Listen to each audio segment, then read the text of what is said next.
Olá, alunos, bem-vindos à Escola do Amor Responde, hoje tratando do assunto pais e filhos. Um assunto muito importante que importa a você, pai, e a você, jovem. Preste bastante atenção. O Brasil, recentemente, foi anunciado no topo mundial de violência dentro das salas de aula. Um ranking, uma posição de trazer vergonha, nenhum orgulho para o nosso país, infelizmente.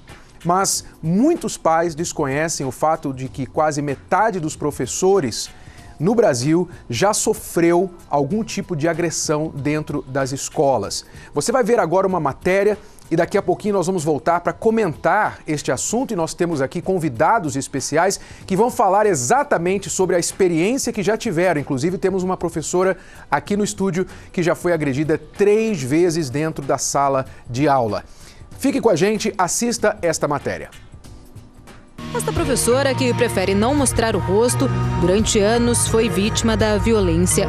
A obesidade era motivo de piada por parte dos alunos. Ah, professora, será que essa cadeira vai te aguentar? Aí aquela gargalhada na sala toda, né? E chorava, não tinha vontade de ir no dia seguinte. Em 25 anos de carreira, também viu colegas serem agredidos. Eles tinham problema de chegar a chutar mesmo. A professora ficava com pernas roxas mesmo. Machucava, chutava, mandava para a diretora, chutava a diretora. As agressões fazem parte da rotina de quem tenta mudar a história da educação no Brasil e comprometem a qualidade do ensino. Sequer, às vezes, o professor consegue dar aula. Sem contar os prejuízos emocionais ou psicoemocionais que isso ocasiona aos professores. São patologias que estão cada vez mais presentes no cotidiano, no universo escolar, fruto desse estresse provocado por um ambiente violento. Professores e diretores convivem com a violência quase que diariamente. Em Belo Horizonte, um aluno de 16 anos agrediu a diretora com uma barra de ferro. Ela tentava chamar a polícia porque antes o adolescente teria agredido uma professora. A diretora teve um corte na cabeça. O jovem foi ouvido pela polícia e encaminhado ao juizado de menores, mas não será expulso da escola. Casos como estes têm se tornado cada vez mais frequentes, tanto que o Brasil está no topo de um ranking mundial de violência nas escolas. Em São Paulo, quase metade dos professores da rede estadual de ensino já sofreu algum tipo de agressão. Os dados são do Sindicato dos Professores e mostram o medo e a insatisfação da categoria. 2 em cada 10 educadores não se sentem seguros dentro das escolas. Os principais casos são de agressão verbal, depois vem o bullying e a agressão física. O secretário de comunicação do Sindicato dos Professores acredita que a solução está na mudança da política adotada na rede de ensino. São medidas que, no nosso ver, resolveriam e muito o problema da violência. Você ter uma gestão mais democrática, com o conselho de escola atuante, você ter uma escola com melhor qualidade social, oferecendo um serviço de qualidade, consequentemente com melhores condições de trabalho, salas menos lotadas, equipamentos e funcionários. É chocante ver essas imagens e muitos de nós nos perguntamos o que está acontecendo com o nosso país, o que está acontecendo com os nossos jovens. Vamos explorar os problemas envolvidos na violência nas escolas. Sabemos que é um problema sério, grave, com muitas vertentes, mas nós vamos abordar algumas delas aqui. Temos aqui com a gente alguns convidados especiais, além da minha companheira apresentadora Bianca. Tudo bem, Bianca? Tudo bem, Renato. A professora Fernanda, que já sofreu agressão na escola, na sala de aula, 3 vezes. Não é isso, professora? Isso, infelizmente sofri. Daqui a pouquinho você vai contar pra gente o que aconteceu e temos também a Kelly, que testemunhou violência, não foi em caso infantil, foi na faculdade. Foi na faculdade, o último ano do curso, teve uma agressão física e verbal contra um professor também, de uma aluna. Daqui a pouquinho você conta pra gente. E temos aqui o psicanalista, o senhor Gino, que trata de adolescentes com problemas e um deles, um dos principais é a agressividade, não é isso? Isso, exatamente, a agressividade é um deles.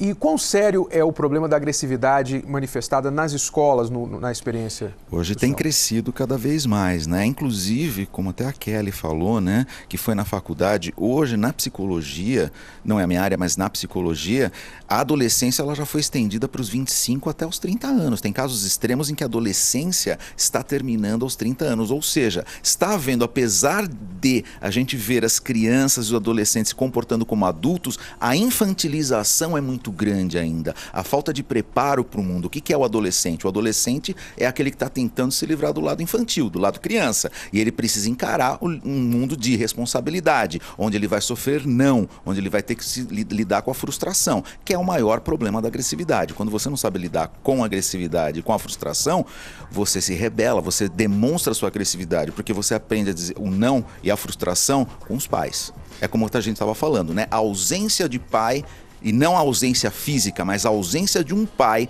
de uma lei, de uma proibição, é o maior causador da agressividade. Começa em casa, então? Começa em casa, com certeza. Então, os pais, como o senhor está dizendo, têm que saber dizer não para os filhos, tem que começar de casa. É fundamental. A sociedade é feita à base do não, né?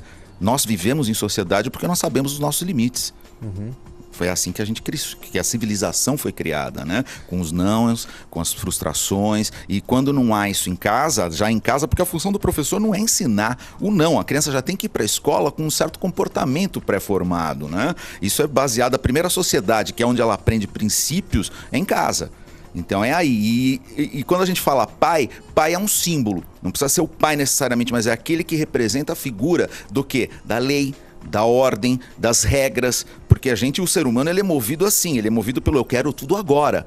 A sociedade não é feita disso, a sociedade você não pode satisfazer tudo agora, você tem que deixar de lado ou substituir, porque existem outras pessoas com as quais você tem que conviver. Se você deixa isso aflorar, é o que a gente tem, por exemplo, os casos de agressões no metrô aqui de São Paulo, né? Aqueles casos que aterrorizaram as mulheres no ano retrasado, ano passado. Como a gente vai ter os casos de agressões nas escolas, que vão começar desde as crianças, como no caso, né, de 8, 9, 10 anos, que é a idade em que o ser humano tem que começar a desenvolver o seu instinto de civilização, de sociedade. Ele vai reprimir os seus desejos, vamos dizer assim, mais primitivos, mais infantis, para poder viver em sociedade, senão a espécie desaparece. Mas há um estilo parental que é contra dizer não para a criança. Eu já conversei com pais que pensam assim, não, eu tenho que deixar o meu filho se descobrir, eu tenho que deixar o meu filho saber o que ele quer.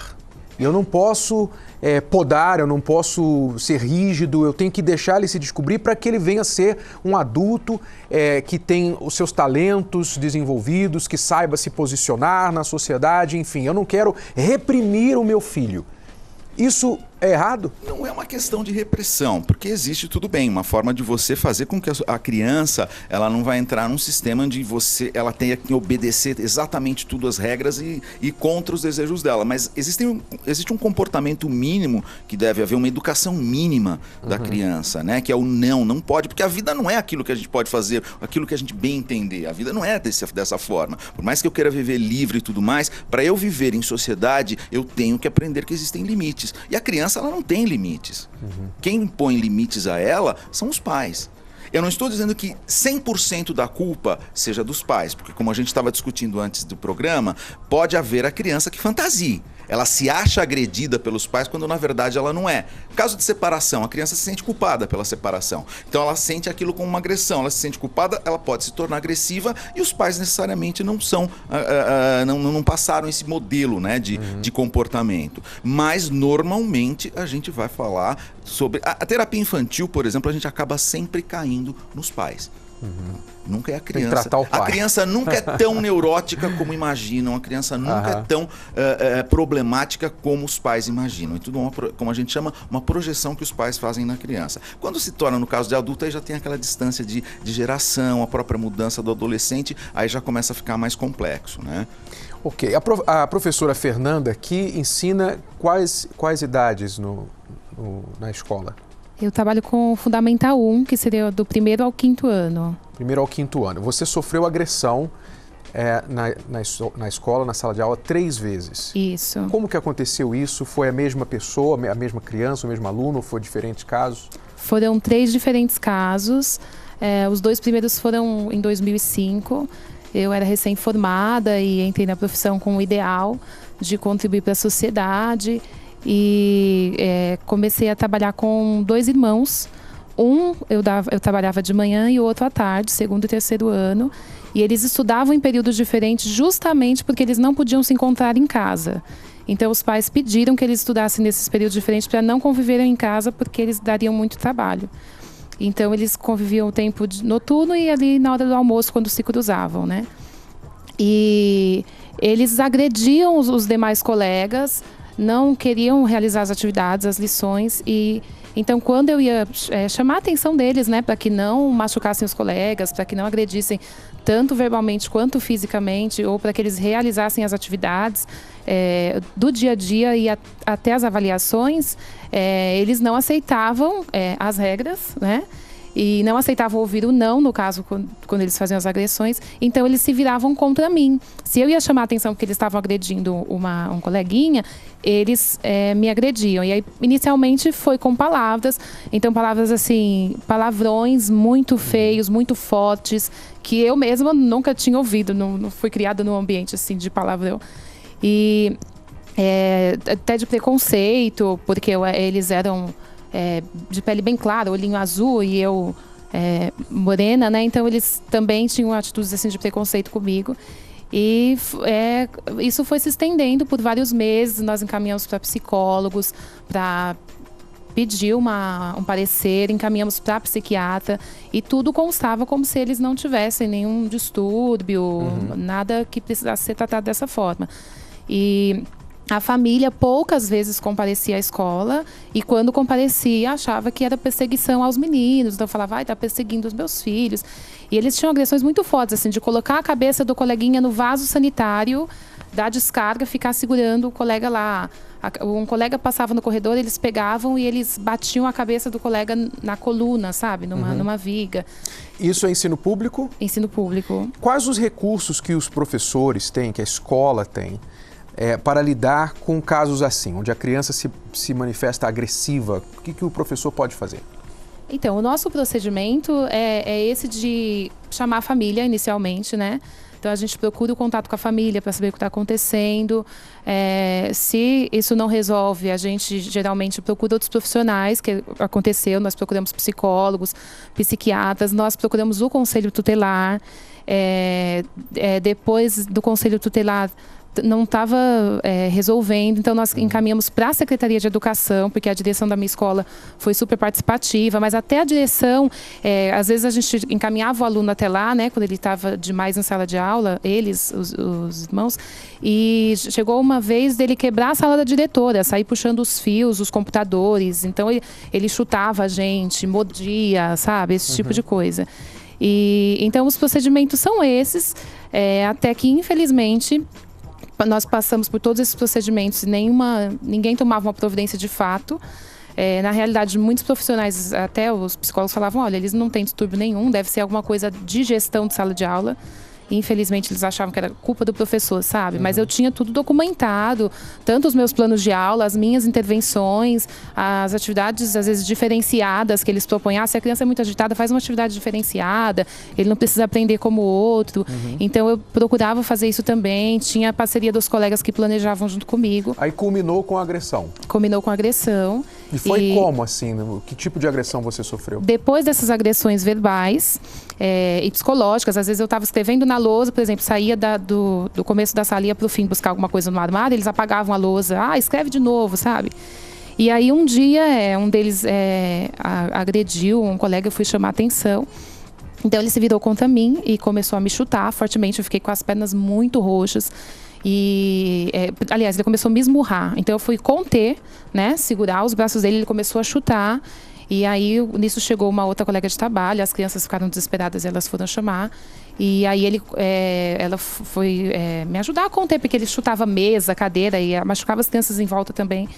Então, ele começou a morder, você tem noção, né? Você contém os braços, contém as pernas, ele começou a morder. E depois disso agrediu as outras colegas também.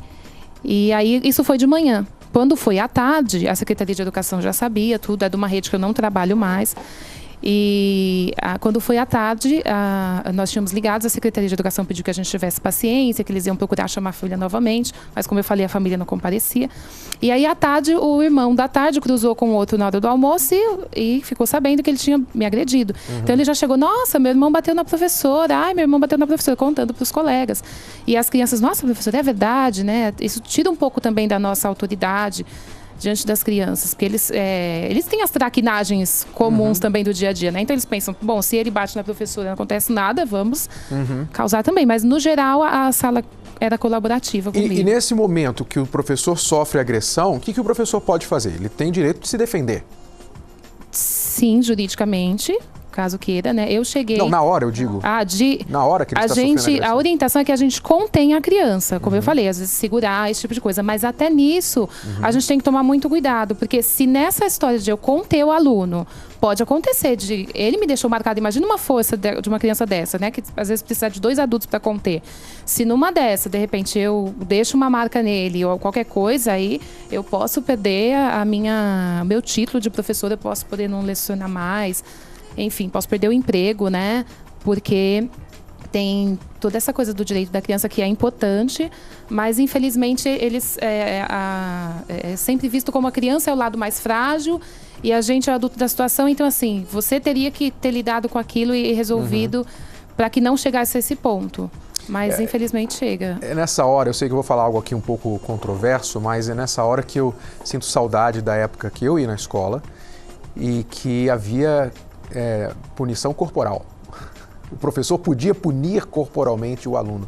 Nunca testemunhei nenhum abuso, testemunhei punição corporal, não passei por isso, era um aluno comportado, mas eu vi outros alunos sendo punidos corporalmente, nada demasiado, mas o respeito na escola, a ordem na escola era muito maior, muito melhor. Eu sei que tinha problemas também, houve abusos, enfim, nenhum sistema é perfeito. Mas dá saudade, eu digo, ao ouvir isso, ao ver essas cenas, dá saudade desse tipo de sistema que havia mais respeito antigamente, especialmente pela figura do professor. E isso, eu imagino, traumatizou você, ou você se afastou? Como é que foi? Super, eu cheguei a fazer boletim de ocorrência, porque nada aconteceu. E aí o juizado de menores começou a acompanhar a família, eles foram encaminhados para uma outra escola e depois eu não tive mais notícia. Isso foi em 2005, passou um tempo, eu fiquei muito nervosa na época, fiquei doente. Assim, eu tinha algumas crises de nervoso, fui parar em hospital por causa disso, mas continuei na profissão. Qual o balanço, desculpe? O balanço de tudo, como é que ficou? Acabou em pizza, como dizem, ou foi tomada alguma providência? O que aconteceu com essas crianças? Então, até onde eu sei, eles foram mudados de escola, né? A Secretaria de Educação encaminhou para outra unidade escolar. E o juizado de menores começou a acompanhar a família de uma forma mais próxima, para que eles também acompanhassem os filhos, né? Mas como eu fiquei muito chocada e muito dolorida depois que aconteceu isso, eu não quis mais tomar pé da situação. Falei, bom, já passou e não quis mais me envolver. Olha só, daqui a pouco a gente vai voltar para falar com a Kelly, que testemunhou a agressão na faculdade, mas um estudo internacional, como eu falei há pouco, revelou que no Brasil quase 13% dos professores são vítimas de agressões verbais pelo menos uma vez por semana. Preste atenção nesta matéria. Se você está passando por um problema com seu filho, se você está passando por um problema em casa, ou mesmo você está na rede de ensino e você quer falar com a sua opinião, você pode ligar agora para o programa através do telefone 011 3573 3535. Já voltamos. Ao mestre sem nenhum carinho. Os golpes de extrema violência que você acaba de ver aconteceram em escolas de vários cantos do país. Quebra das coisas, incêndio das coisas, roubo. O moleque falou pra mim, eu vou te catar lá fora. A intimidação, velada ou aos gritos diante da sala inteira. Pode ser por conta de uma nota que não agradou muito. Tá bom, professor, tá bom, professor. Pegou o trabalho, amassou, jogou no lixo. Aí eu achei aquilo, falei, filho, não é assim. Ameaças que não respeitam idade ou cabelos brancos. Você vai morrer, professor. Eu sei onde você pega o ônibus, eu sei a quebrada que você vai. Pertences pessoais e até carros destruídos. Numa escola particular em Santos, descontente com a nota, este aluno se irrita. Grita com a professora, apaga a nota, que eu vou mostrar pra diretora, vai. Rasga a prova e tira o diário das mãos dela. Não satisfeito, parte para agressão física. A fúria do aluno é tão grande que o segurança da escola tem dificuldade em contê-lo. Na Zona Leste, o ataque é contra uma professora de 61 anos. A imagem mostra um soco, mas segundo os colegas de sala, teriam sido 2. O aluno agressor seria um adolescente infrator em liberdade assistida, que, como outros tantos, frequentam as escolas públicas. A escola não comunica a gente na maioria das vezes, mas entre eles, eles ficam sabendo, porque os próprios alunos comentam, olha, eu fui preso porque eu assaltei, eu fui preso porque eu matei, eu fui preso por conta disso, eles contam. Alunos que espancam professores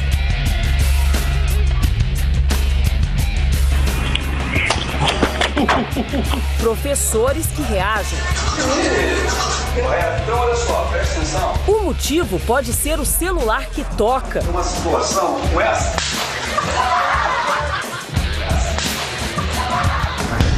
Um bilhete na hora errada pode desencadear a fúria, mesmo contra os pequenos.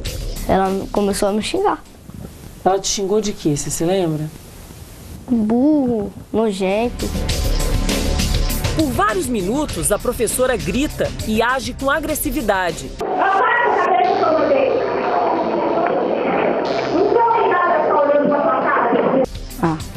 É um lugar que a gente confia em deixar o filho, né? Hoje ela grita, amanhã ela pode estar batendo. Quando a violência chega à sala de aula, o aprendizado se afasta da escola.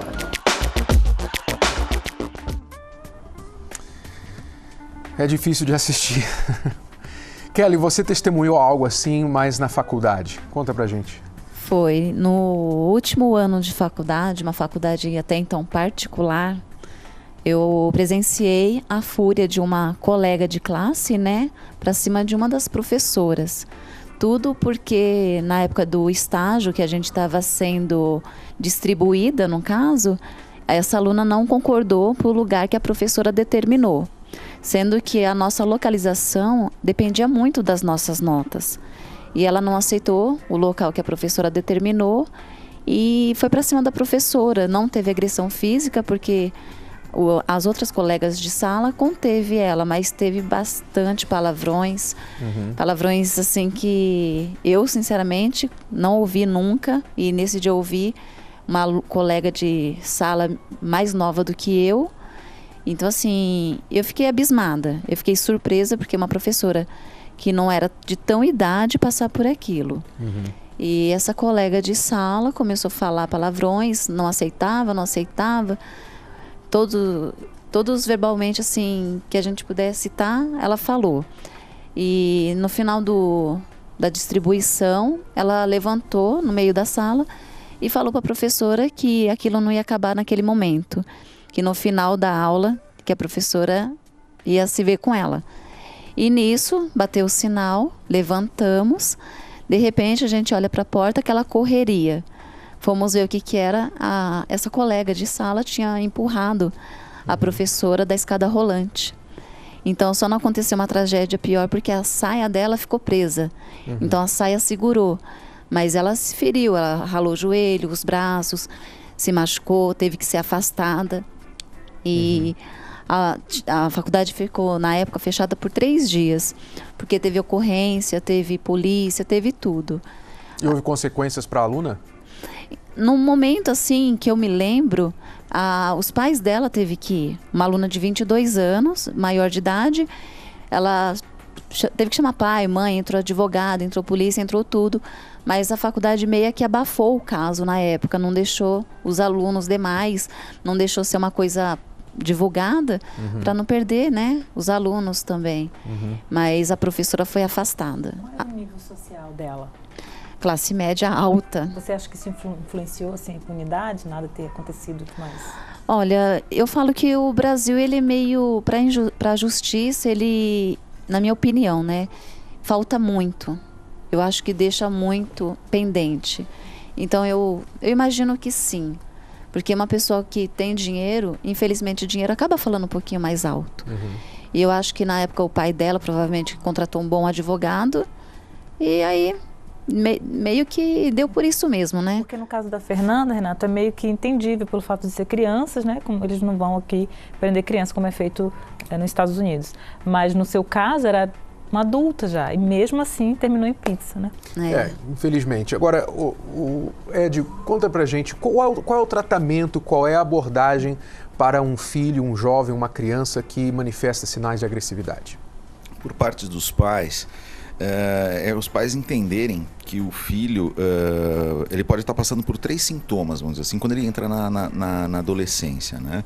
Pode ser o que a gente chama de neurose normal da adolescência, que passa, uma neurose que vai perdurar para o resto da vida dele, ou até uma psicose, que é aquele sujeito que vai romper com a realidade. Então os pais têm que estar muito atentos, que não podem ter vergonha ou se sentirem os últimos dos últimos, porque vão levar o filho para alguma terapia, ou pelo menos para uma consulta para avaliação, né? Se ele começar a demonstrar sinais de agressividade, principalmente. Isso não é problema, né? Todos nós temos problemas que podemos ser tratados por terapia. Então é observar muito, e os pais, eles devem entender que os filhos, eles estão passando por uma fase em que eles têm que abandonar o lado criança e assumir o lado adulto. Então, tudo que representa ser criança para eles é uma agressão.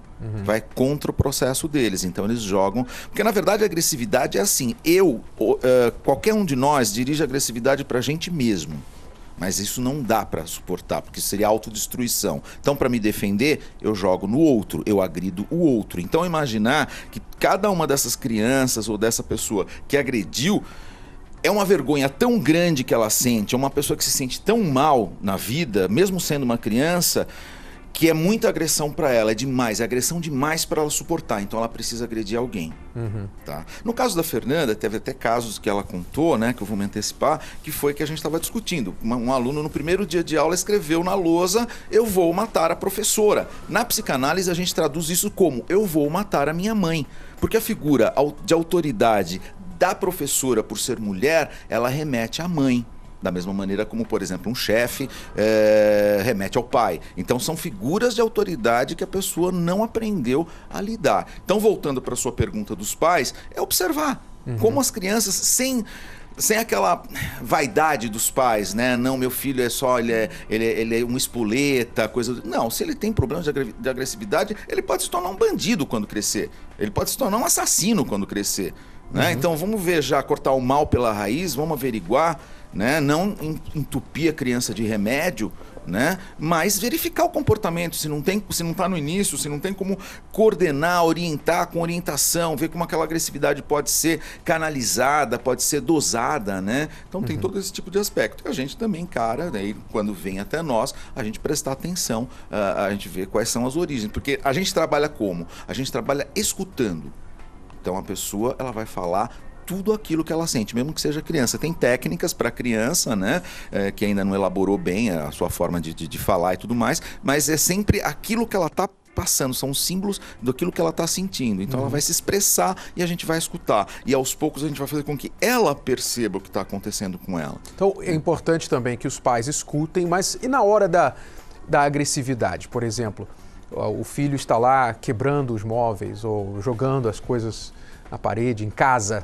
É o primeiro passo para a gente começar a ensinar que existe impunidade, porque se ela crescer vendo a impunidade dentro de casa, pois ela cresce num país onde não tem, onde a impunidade é grande, então ela vai se sentir livre para tudo aquilo. Então é importante ela ser punida. Existem leis hoje que proíbem uma palmada ou coisa do gênero, mas existem várias formas de se punir, né? Se punir significa o seguinte: você está fazendo algo que não é socialmente aceitável, seja dentro de casa, seja na rua, seja no trabalho, onde quer que você você esteja. Então você vai ser punido por isso, porque a sociedade foi feita punindo as pessoas. Se você comete um crime, não é? Você vai preso, você vai pagar por isso, né? Então a gente tem que aprender isso daí desde cedo. Então se é para dizer não, você vai ficar de castigo, você vai ficar sem o seu celular. O celular é a maior figura de infantilidade, né, que a gente tem.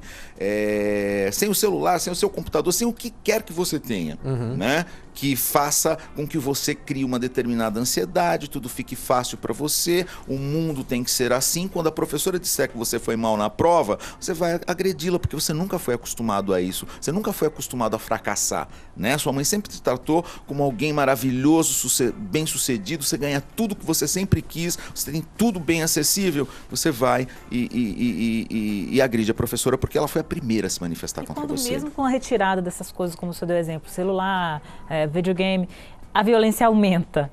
E se a criança se torna mais agressiva ainda, querendo esses bens de volta, o que os pais devem fazer? Se os pais não controlam essa agressividade, eles têm que procurar ajuda, sem sombra de dúvida. No caso dela, ela teve que se conter porque ela é uma professora. Se ela agredisse, se aparecesse, como ela falou, uma marca roxa no braço do menino, até hoje ela estaria respondendo por alguma coisa. Os dois meninos provavelmente hoje são serial killers, como a gente estava discutindo, tá? Ok. Mas se nem eles mesmos conseguem conter a agressividade do próprio filho, eles têm que buscar ajuda de um profissional que vai trabalhar com isso, um psiquiatra, um psicólogo, um psicanalista que seja especializado nessa área de agressividade, controlar. Nós vamos ver agora imagens de jovens agredindo jovens, entre eles mesmos, porque se a violência está dentro da criança, então não são só os professores que vão sofrê-la. Preste atenção. Essas imagens foram gravadas por um aluno da Escola Estadual Professora Maria Guinês, em Piedade, interior paulista. No vídeo, a adolescente de calça jeans começa a ameaçar uma aluna que está sentada e estudando. Ela se aproxima da estudante, empurra uma cadeira e chama para a briga. A menina continua ignorando a ameaça. De repente, a agressora parte para o ataque e bate a cabeça da jovem contra a parede. Em seguida, puxa a garota e dá vários socos na cabeça dela. A aluna consegue se levantar, mas continua sendo intimidada. Mesmo tentando se defender e dizendo que não fez nada, a agressora parte para cima e dá um tapa na cara da adolescente. No meio da confusão, o professor chega na sala, mas não faz nada. O mais assustador é que tem sido frequente os casos de brigas violentas entre estudantes. Uma estudante de 13 anos foi abordada na frente desse colégio por outra menina de 16 anos. O motivo seria uma discussão na internet. Todos ficaram com pena, choravam, mas ninguém entrou para poder estar ajudando, para poder estar apartando aquela briga. A jovem sofreu várias pancadas na cabeça, nas costas e perdeu 2 dentes. Na delegacia, a agressora não se arrependeu. Esse vídeo impressiona. Foi postado pelos próprios agressores numa rede social. A vítima, uma adolescente de 14 anos, aparece cercada por alunos no canto da sala. Um jovem com o uniforme da escola começa a torcer o braço da estudante enquanto faz ameaças.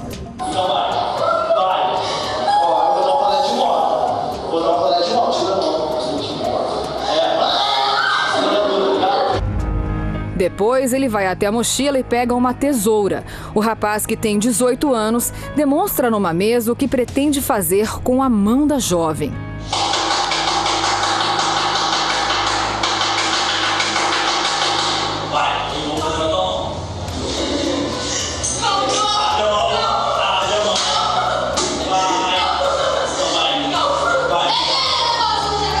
A agressão aconteceu na Escola Municipal Professor Felicidade de Moura Castro, zona oeste do Rio de Janeiro.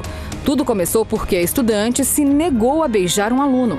Revoltado, um colega dele, o rapaz que aparece no vídeo, deu início à sessão de tortura. Nessa história, o mais surpreendente foi o que a diretora disse à mãe, que tudo não passou de uma brincadeira. Aparentemente, ela falou que parecia uma brincadeira de adolescentes, porque os adolescentes estão com hormônios aflorados. Eu virei para ela e falei assim, hormônio, então a senhora não viu o que fizeram com a minha filha. Você escuta no vídeo o grito de pavor dela. Ela ficou apavorada. Eu me sinto impotente porque eu não estava ali naquele momento para acudir a minha filha. Ninguém dentro da escola fez nada. A pergunta que fica é a seguinte: por que será que a violência está tomando conta do cotidiano das escolas? A questão é que os pais, quando isso acontece com o filho, eles logo perguntam, mas por que a escola, por que o professor, por que fulano não fez, a autoridade não fez alguma coisa? Porém, o maior responsável, o maior interessado realmente é você, pai.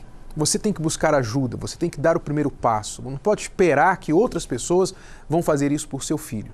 O ideal seria que em todos os lugares que os nossos filhos vão e frequentam, ali estivessem pessoas responsáveis, adultos, um sistema, uma ordem, que tudo cooperaria para o bem-estar da criança.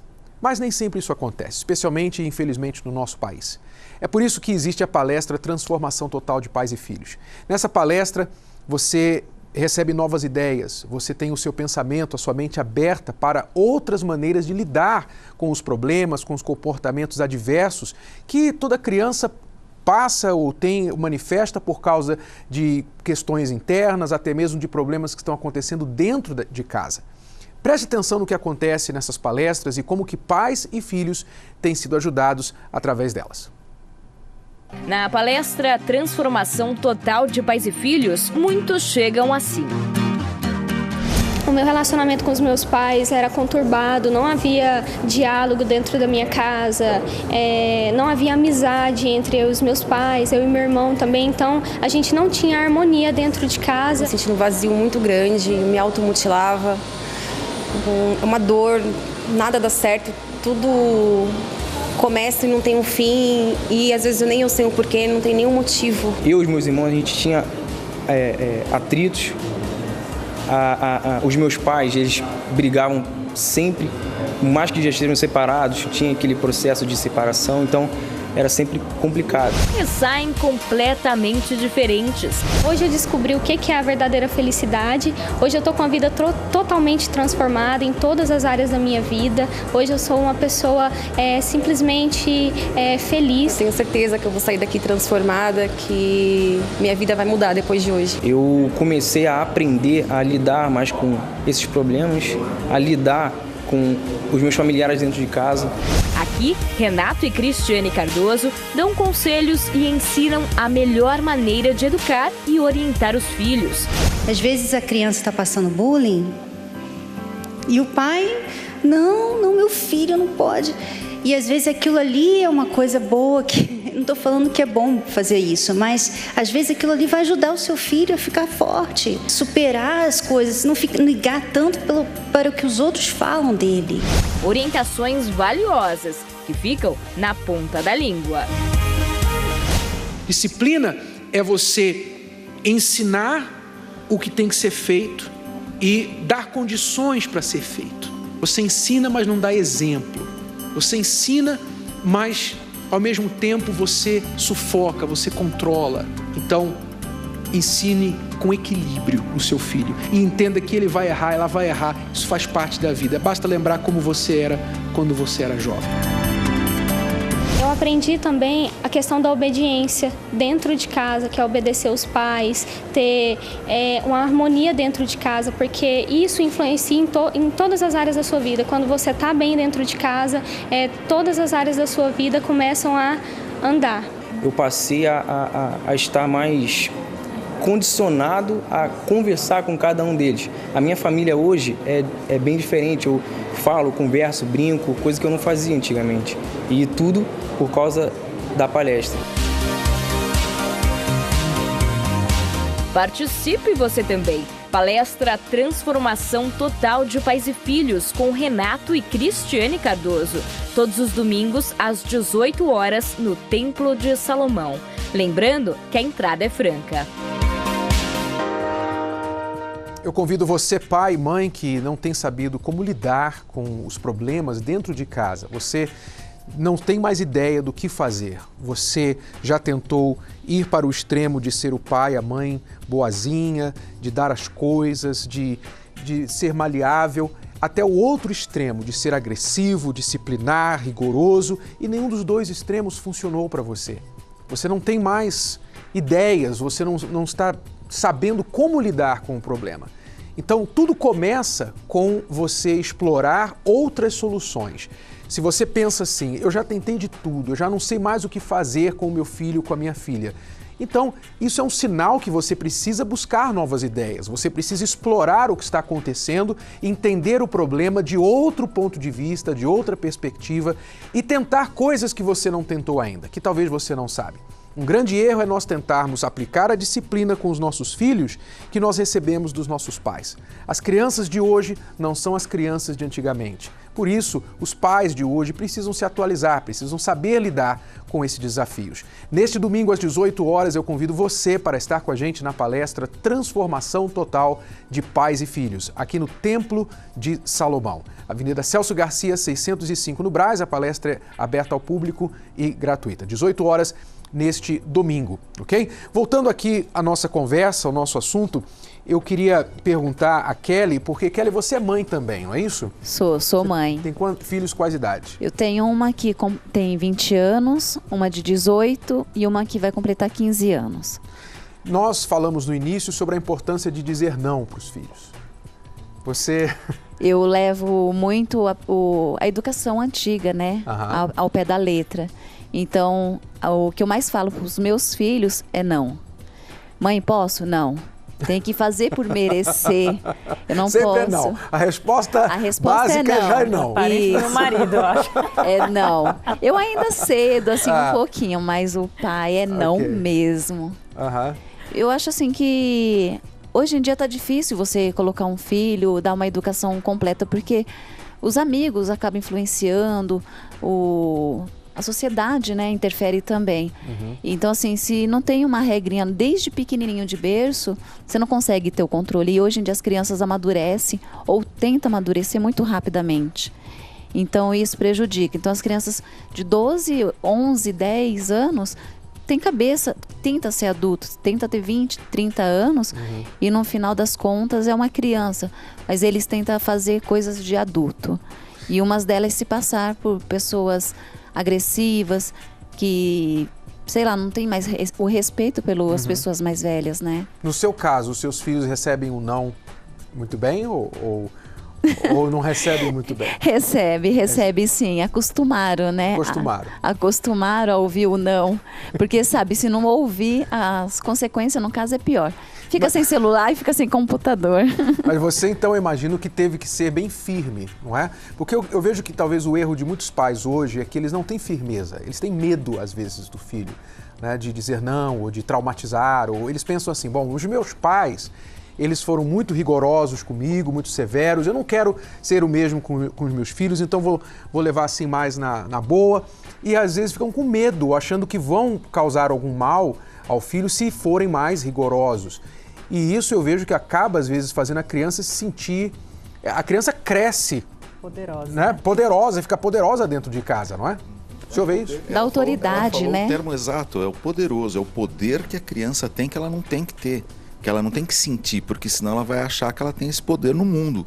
E ela fica indestrutível, ela se sente um super-herói, sai chutando cadeira, matando todo mundo, ameaçando de morte todo mundo. Com o quê? Com o sentimento de criança, porque criança quer matar todo mundo mesmo. Ela quer matar, mas no dia seguinte ela ama. Ela quer que a mãe morre, mas ela morre se a mãe morrer, né? É esse conflito. Mas se ela crescer com esse sintoma, ela se torna perigosa, né, na sociedade. Então é isso. Uma outra coisa também que você falou, Renato, é que é interessante. Não é só também evitando aquela criação que o pai teve. Mas o que eu vejo muito, alguns até esperneiam e não concordar, mas é assim, eu vou criar meu filho do jeito que ele quiser, fazendo tudo o que ele quer, porque senão eu vou perder o amor dele. Tem medo, é uma insegurança de perder o amor dos filhos. Mas aí tá o erro, né? Amor de pai e de mãe não se perde. Mãe e pai quer sempre o melhor pro filho. E não se compra também, né? E não se o pai compra. quer comprar, né? A mãe quer comprar, Olha, dando tudo, fazendo tudo. Eu trabalho num colégio também de infantil. Eu cuido de 160 crianças e eu vejo criança de 2 aninhos lá decidindo o que quer comer e o que não quer. Então, assim, os pais, por medo, que o Gê não falou, as crianças hoje têm medo de não respeitar os pais acabam cedendo para os filhos. Então, o filho toma o lugar dos pais e os pais tomam o lugar do filho. Então, hoje em dia, a posição mudou, né? E o pai tem que ter aquela atitude, assim, de entender, bom, meu filho pode não gostar de mim agora por causa desta regra, por causa deste não, mas eu sei que um dia ele vai me agradecer. E às vezes falar isso pro filho, né? Você pode não gostar de mim agora, mas um dia você vai me agradecer. Eu falo bastante, Renato. Eu falo assim, é mais fácil eu te dar um não do que você ganhar um não lá fora. Então me escuta, me ouve, presta atenção. Eu quero o seu bem. Então é uma coisa que eu sempre falo, que eu quero ser mãe, quero ser amiga. Fernanda, no seu caso, só uma você coisinha, tem só que eu queria, assim, que você pegou nesse assunto, que é assim, uma coisa que hoje eu vejo, assim, é inversão de papéis, como você falou, e representações de papéis erradas. No meu ver é assim, mãe é mãe, não é amiga. Amiga é amiga. Pai é pai, não é amigo. Porque você não consegue desempenhar o mesmo papel, 2 papéis diferentes com a mesma pessoa. Sim. O irmão é irmão, o filho é filho e assim por diante. Então a gente é amigo do amigo e a gente é filho dos nossos pais. E nós, como pais, nós somos pais daquelas crianças. Então não trocar esses papéis, porque aí já começa a confundir um pouco. Você pode ser uma mãe que preserva a educação dos seus filhos. Você pode até ser considerada secundariamente como uma amiga, mas acima de tudo, a mãe. Mãe antes de amiga. Mãe é mãe, acabou. Isso, é o símbolo. Isso, né? ela já... os 4, no caso, né, já sabe. Eu tô ali, eu sou mãe. Em primeiro lugar, eu sou mãe acima de qualquer coisinha. E se quiser uma amiga pra conversar, eu tô ali. Mas eu sei que amigo não rola. Certo. Com mãe não acontece. No seu caso, Fernanda, você tem filhos? Ainda não. Mas quando você tiver, o que você vai fazer para evitar que eles se transformem nos seus alunos agressores? Nos meus alunos. Estou com trauma, né? Não. Eu até fiquei com trauma um tempo, eu desisti da carreira, né? Inclusive, por um tempo. Fiquei um tempo fora. Mas que tipo de mãe você projeta ser? Eu quero ser uma mãe firme, amorosa, né? Companheira também. Mas ensinando a eles, acima de tudo, o respeito pelo próximo, pelo ser humano. Pelo mundo que existe, né? Porque você sabe que é uma frase que os pais falam muito, inclusive na escola pra gente, são as más companhias. E às vezes a gente não pensa que será que o nosso filho não está sendo a má companhia, né? Então o meu investimento vai ser para que ele não seja uma má companhia, seja uma boa companhia. Ok. Nós temos uma aluna que nos escreveu e ela está pedindo ajuda. Vamos ler a pergunta dela. Eu vou pedir a opinião de vocês aqui. Temos várias pessoas com experiências diferentes. Vamos ler a pergunta desta aluna. Preste atenção.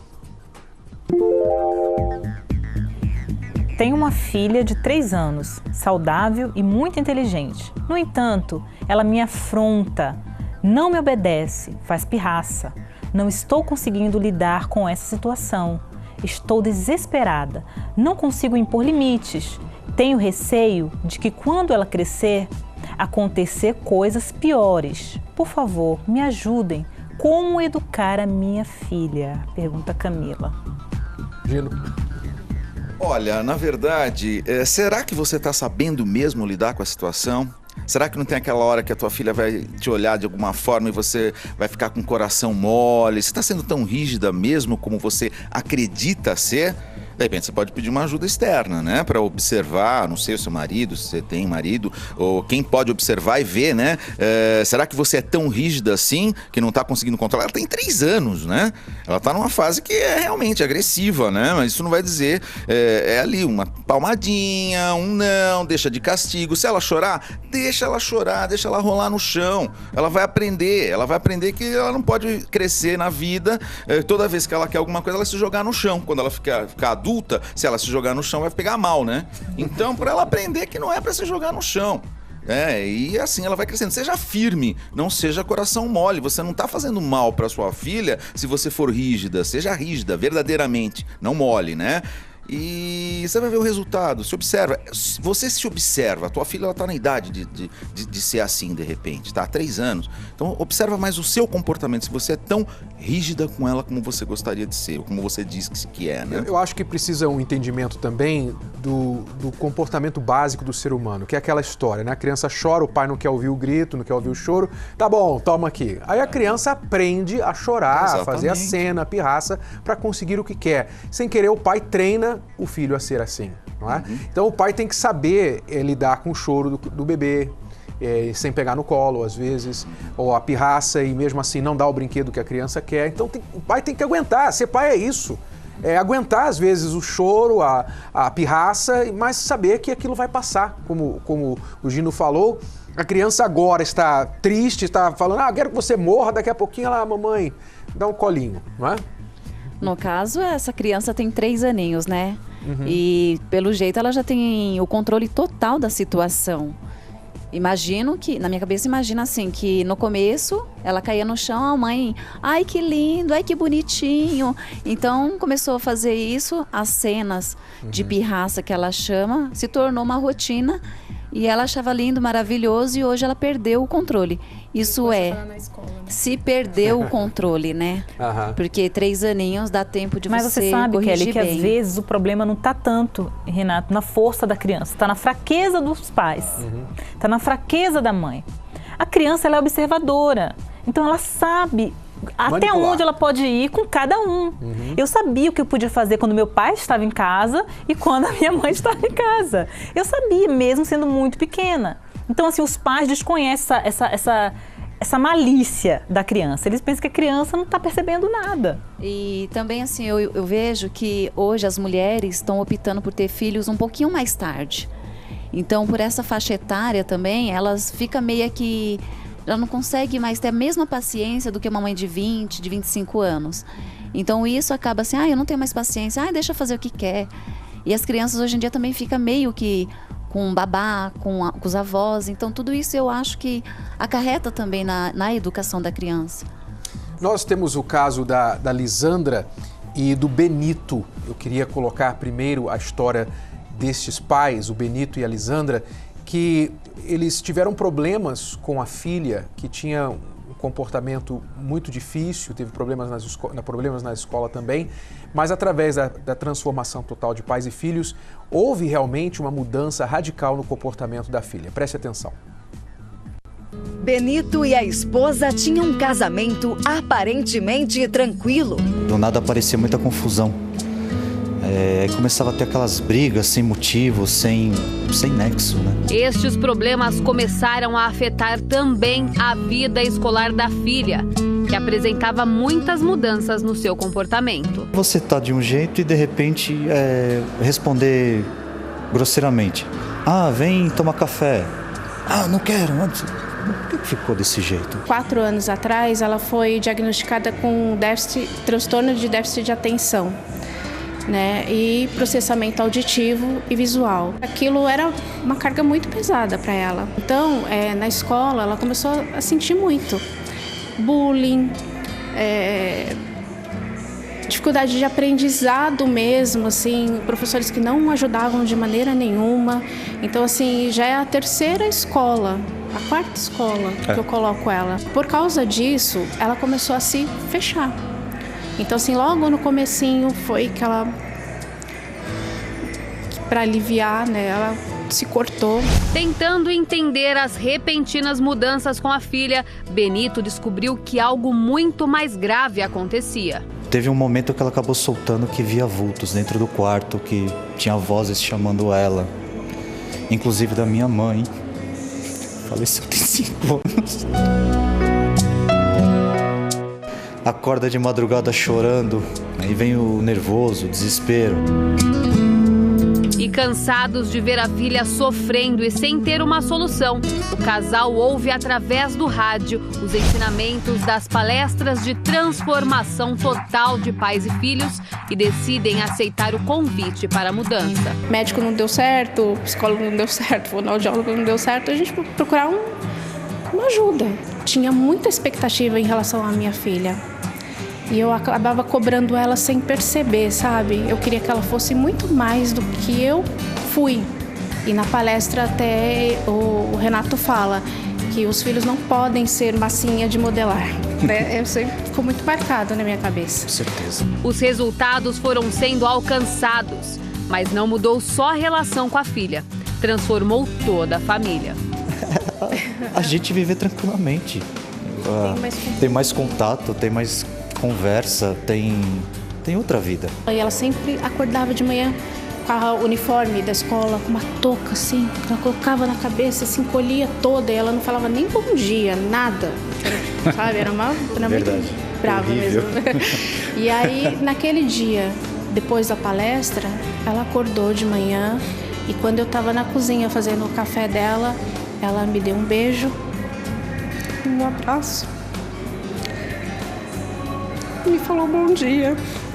E ali amanheceu de outra forma. Eu percebi, eu ainda falei pro meu marido, eu falei assim, se a palestra serviu só para minha filha me falar um bom dia na vida, imagina o que pode fazer por a gente. Eu ganhei, sabe? Para mim já valeu a pena. Olha. Não precisava de mais nada além disso.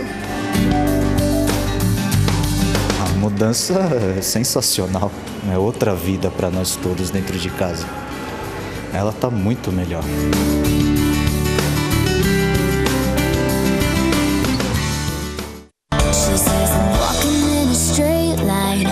Lidar com os filhos hoje não é tarefa fácil. O mundo evoluiu.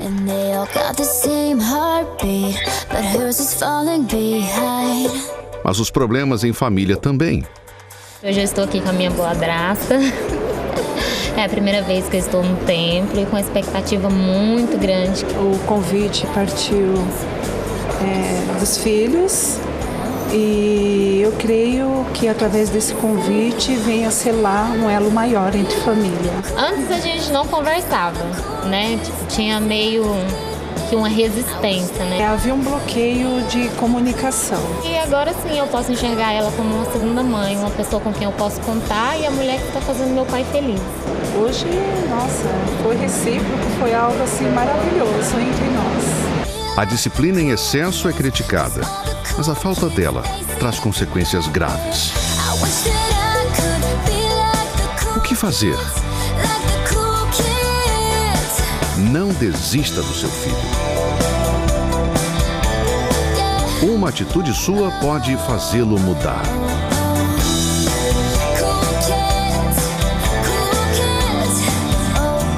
Palestra da Transformação Total para Pais e Filhos, com Renato e Cristiane Cardoso.